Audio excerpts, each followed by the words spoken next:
Hang it up, Kukurea around the back, there's Dani Olmo, they're in for another one.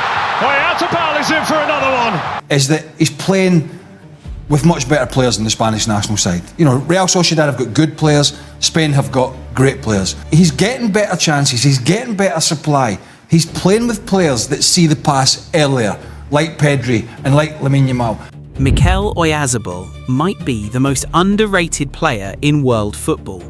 Think about this for a second. The man who scored Spain's winning goal in Euro 2024 final. The man who has produced 21 goal contributions in his last 14 matches for Spain. The man who just became only the second player since 1966 to record 3 goal involvements in the opening 25 minutes of a World Cup match. And yet, when people talk about Spain, they talk about Lamine Yamal, they talk about Pedri, they talk about Rodri, they talk about Nico Williams. Almost nobody talks about Oyarzabal.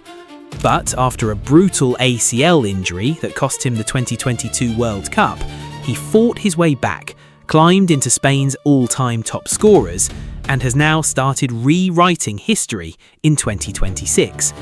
Just days after becoming the first player on record since 1966 to go 30 minutes of a World Cup match without a touch, he responded with 2 goals, 1 assist, and one of the most devastating 25-minute performances this tournament has seen. So how did Spain's quiet captain become their most reliable big-game player? Why do coaches trust him, teammates rely on him, and defenders keep losing him at the worst possible moment? And most importantly, how much longer can world football keep calling Mikel Oyarzabal underrated?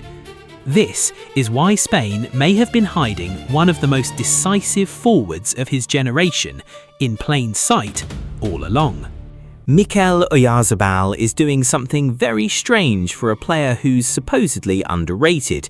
He keeps scoring in the matches Spain cannot afford to lose. That's the contradiction at the heart of his story. When people talk about this Spanish generation, his name rarely comes first. Yamal gets the wonder, Pedri gets the rhythm, Nico Williams gets the direct threat, Rodri gets the control, Olmo gets the intelligence between the lines. All deserved. But somewhere inside all that talent, Oyarzabal has quietly become one of Spain's most reliable sources of end product. And quietly really is the right word. He's not a Madrid superstar or a Barcelona headline machine. No viral dribbles, no constant transfer drama. He's the captain of Real Sociedad, the only professional club he's ever played for. Over 400 appearances, over 130 goals, a career built on consistency and responsibility rather than hype. And that matters because football fame isn't only about performance, it's about platform too. A forward at Madrid or Barcelona becomes global news after one great night. A forward at Real Sociedad has to produce for years before the wider world fully notices. Oyarzabal has lived in that gap his entire career, which makes the evidence even harder to ignore.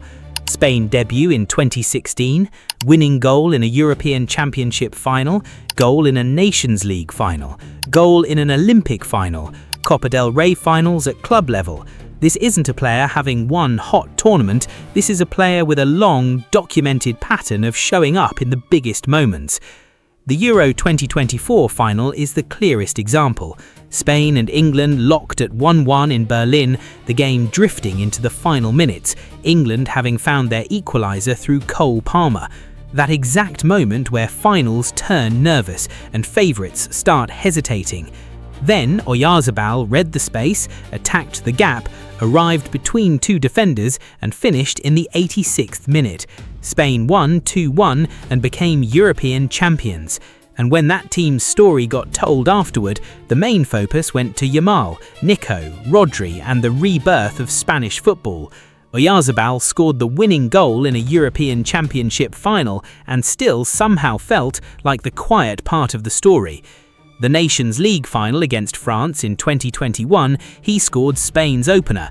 Clean first touch, calm finish. Classic Oyarzabal. Spain lost 2-1, but he still delivered. Tokyo Olympics final against Brazil, scored again.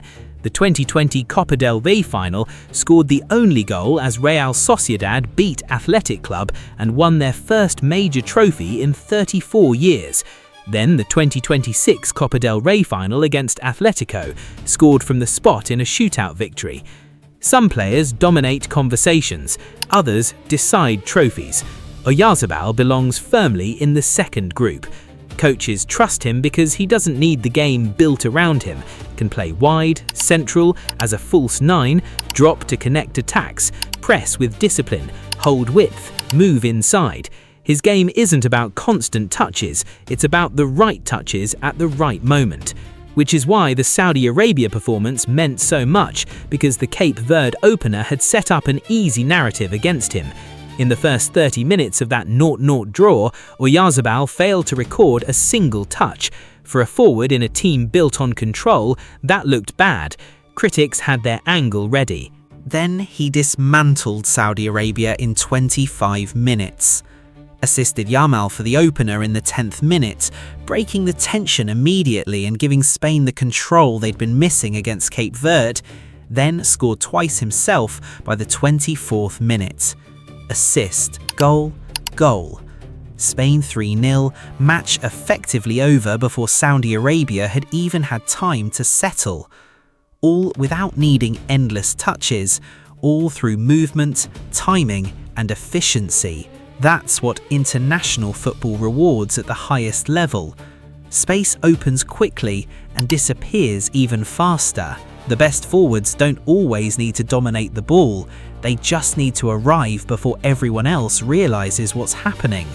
And to understand why this matters properly, you have to remember March 2022. ACL rupture, left knee during training. For any footballer, that's brutal. For a forward, it can be genuinely career-altering. The acceleration, the sharp turns, the confidence to attack space without a second thought. The timing made it worse. He missed the 2022 World Cup in Qatar entirely. Spain moved on, younger players emerged, the whole identity was shifting, and football doesn't typically sit around waiting for anyone. So he rebuilt, quietly, without fanfare, with the same rhythm that's defined his entire career.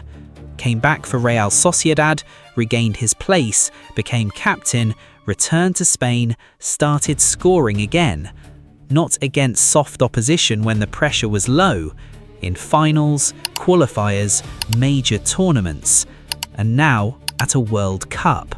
That's why calling him underrated isn't just about popularity, it's about proper recognition. Yamal gives Spain imagination, Pedri gives them flow, Rodri gives them authority, Nico gives them width, Olmo gives them intelligence, Oyarzabal gives them certainty in the decisive moment. He might not be the loudest name in the squad, he might not be the most marketable face, but when the ball arrives in the box in a final's last minutes, when a tournament needs someone to turn control into goals, Oyarzabal keeps making the same argument with his football. Spain's most reliable attacker has been hiding in plain sight the whole time. The strangest thing about Oyarzabal's Spain career is that the numbers are no longer quiet. Before Saudi Arabia, he already had 24 goals in 52 caps, inside Spain's all-time top 10 scorers, included in every squad since October 2023. That's not a fringe attacker catching fire for 1 week. In his last 13 Spain appearances before this tournament, he had 14 goals and 7 assists, 21 direct goal involvements in 13 games. At that point, the conversation has to change. His game doesn't fit a neat label either, which probably explains why casual recognition hasn't caught up with the actual output. Not a classic penalty box striker, not a pure winger, somewhere between both. Starts wide, drifts inside, drops into midfield zones, combines, then arrives in the box at the exact moment the move needs a finisher. That flexibility is genuinely valuable in De La Fuente's system, which demands attackers who understand timing. Move too early, you kill the passing lane. Move too late, Spain are recycling in front of a settled block. Oyarzabal rarely moves randomly. Then came Cape Verde. 0 touches in the first 30 minutes. For any forward, that's bad. In a possession-based Spain team, it looks significantly worse. Disconnected, isolated, unable to impose himself on a match Spain were supposed to control. Fair questions followed. Should Flores or Morata start instead? Was he too quiet for World Cup football? Oyarzabal didn't need a full match to change the story. He needed 25 minutes. The assist came first, 10th minute. Baena released him into the left channel, and the delivery had to be perfect. Too much weight, Yamal can't reach it. Too little, the defender recovers. Oyarzabal played it across the face of goal at exactly the right speed. Yamal finished at the far post, and Spain had the early goal that changed the entire emotional temperature of the match. Saudi Arabia could no longer sit back and grow in confidence. The pitch opened up, the rhythm came, and Spain could attack with intent instead of anxiety. Then he became the finisher. 21st minute, Saudi Arabia failed to clear a set piece. Ball came back into the box. Oyarzabal reacted faster than everyone around him. Not powerful, not spectacular, just pure penalty box awareness. The best finishers make those goals look easy because the hard work happened before the ball arrived. 3 minutes later, Porro delivered from the right, Cucurella touched it, Olmo helped it on, and Oyarzabal adjusted his run, found the gap, stayed available, and arrived when the defensive line was already broken. 3-0. Match over. 24 minutes played. 2 goals, 1 assist, 23 touches. That last number is the one worth sitting with. 23 touches for 2 goals and an assist in a World Cup match. That's not just efficiency, that's elite damage on a minimum footprint. And according to data from that period, Oyarzabal became only the 2nd player on record to score or assist 3 goals in the opening 25 minutes of a World Cup match, after Hungary's Laszlo Fazekas against El Salvador in 1982. Not a Spanish record, a World Cup record-level performance. Since the start of 2025, he'd been directly involved in 21 goals in 14 Spain appearances, 14 goals and 7 assists, a return that matched Erling Haaland as the highest by any European player for his national team in that period. And he's doing it while moving between wide positions, the false 9 role, and support striker depending on what the game needs. Spain already have players who attract attention and force defensive decisions. Oyarzabal's job is different. He doesn't always start the move, he completes it. That requires patience, intelligence, and ruthless timing, living in the narrow space between moving too early and waiting too long. He looked quiet for long stretches against Saudi Arabia and still walked off with 3 direct goal involvements. When you connect all of this to where he sits historically, it stops looking like one hot tournament and starts looking like the continuation of something much bigger. He's already among Spain's all-time leading scorers. He scored in a European Championship final, a Nations League final, an Olympic final, and Copa del Rey finals. He missed the 2022 World Cup with an ACL injury, had to rebuild while Spain evolved without him, and still came back and kept scoring in the biggest moments. So the question isn't whether Oyarzabal belongs in the conversation anymore. The question is how much longer anyone can keep calling him a side note, because at some point a player stops being Spain's forgotten hero and starts becoming one of the defining players of his generation.